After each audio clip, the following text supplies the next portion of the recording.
Welcome, I'm Rabbi Phil Bressler of Beit Am in Corvallis, Oregon, and this is the daily summary video for the Kitzur Shulchan Aruch Yomi Daily Halakha Learning Project, covering the passage from Sivan 96 Seif 6 to Sivan 96 Seif 15. You can find links to the Hebrew and English text of this passage and to the calendar of upcoming passages in this video's description.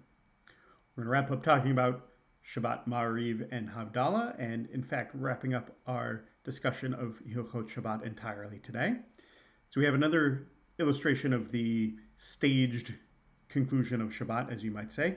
If your eating and praying runs long into the night, even though you haven't made Havdalah at all yet, you can still ask for and benefit from Melacha that's done by another Jew who's at least said Atah Chonantanu. Now, this is actually kind of surprising because it's still Shabbat for you. How can you be benefiting from Melacha? But it's okay on two grounds. One, it's objectively not Shabbat anymore, as it's presumably late and after dark. And it's also subjectively not Shabbat for the other person anymore, so they're not transgressing, and therefore you're not either asking them to transgress or benefiting from any transgression on their part. Finally, we get to a description of the Havdalah ritual itself. And note here there's likely some differences from what you're familiar with. I will try to note them. Fill the cup with wine until it overflows. Remember, as it says in Psalm 23, Kosi Rivaya, my cup overflows. This is not actually a custom I grew up with. What you can do, though, is pour it and spill it over the top into a shallow dish. A lot of Havdalah sets come with a shallow dish. And then you can extinguish the candle in the dish as opposed to in the cup.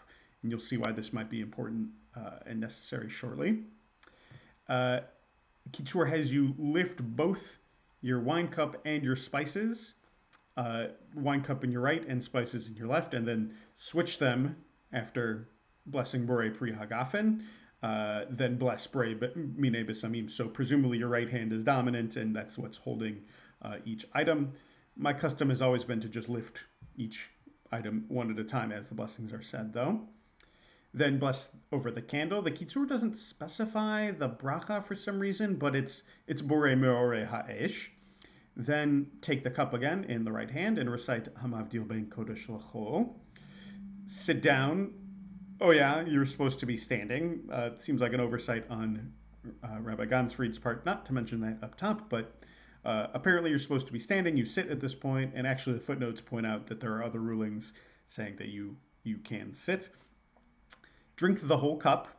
Again, not my custom. I drink basically a sizable gulp and leave some in there to extinguish the candle in the cup.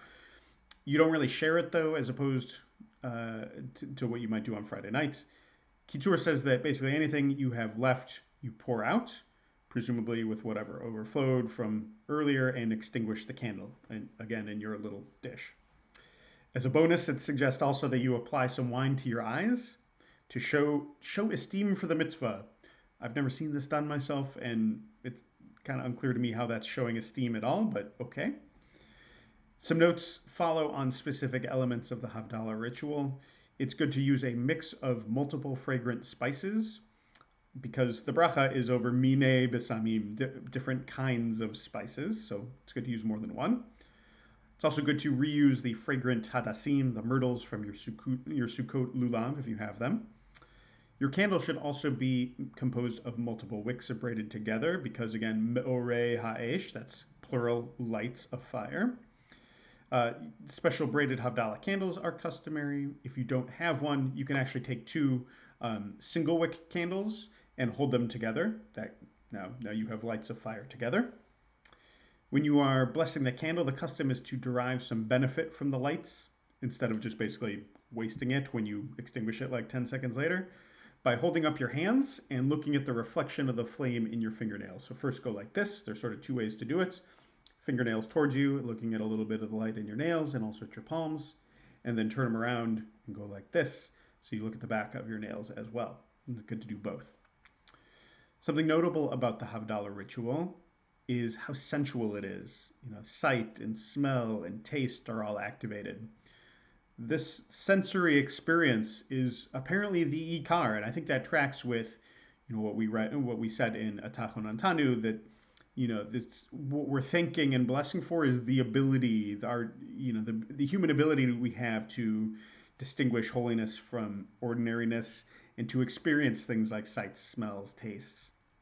Therefore, and this might be difficult for some folks, a blind person doesn't bless over the candle because they can't experience its light.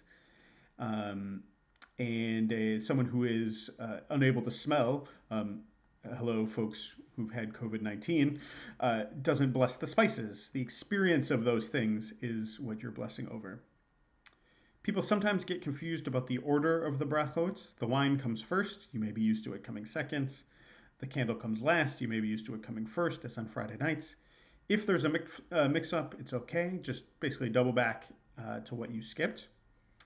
Afterwards, once the candle is out, turn up the lights a little bit, ideally, and sing about Eliyahu Hanavi, Elijah the prophet, who is supposed to be the forerunner of the Messiah.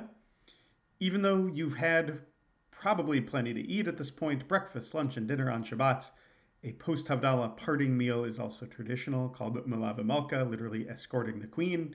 It's sort of a goodbye banquet for the Sabbath bride. Ideally, you should set the table and eat bread and something cooked and hot. At a minimum, at least have a small snack or at least some tea or coffee, though. If you've already made Havdalah, it's like say you went to shul and did it there, and you're home doing it again for others, still make sure to smell the spices so that it's not a bracha levatala, a bracha said in vain, because remember, it's the experience of them. If you somehow forgot, or if you were unable to recite Havdalah on Saturday night, you actually have until Tuesday night to do it, which is, of course, halfway until the next Shabbat. If you are doing it post Saturday night, though, do only Borei Pri Hagafen and the Hamavdil paragraph, not the spices or the candle. That concludes our lengthy discussion of the laws of Shabbat, and that is all for us today. As always, our learning is dedicated to Rabbi Shlomo Gansfried, the author of the Kitzur, and the historic Jewish community of Uzhhorod, Ukraine. See you tomorrow.